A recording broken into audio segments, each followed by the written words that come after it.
Hello বন্ধুরা, আমি যাচ্ছি আজকে পুজো দিতে। তো সেইটা দিয়েই তোমাদেরকে আজকে শুভ দুপুর করলাম। সকাল থেকে একদম টাইম পাইনি, ভীষণ ব্যস্ত ছিলাম।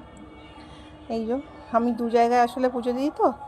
তো এখানে অ্যাকচুয়ালি আমার ছেলেকে দেওয়া রয়েছে মহাদেবের কাছে।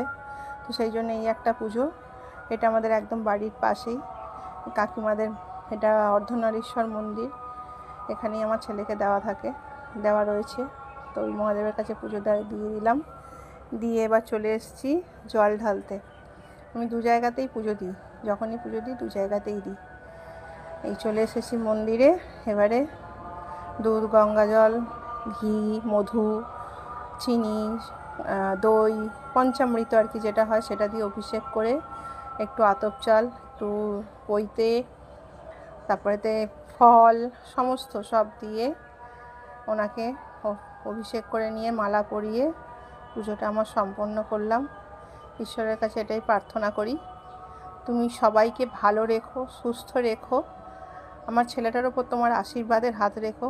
কোনোদিনও কারোর খারাপ চাইনি, কিন্তু আজকে বলতে বাধ্য হচ্ছি যে আমার ছেলের যদি কেউ ক্ষতি করে থাকে, তাহলে তার বিচারে মহাদেবী করো তুমি।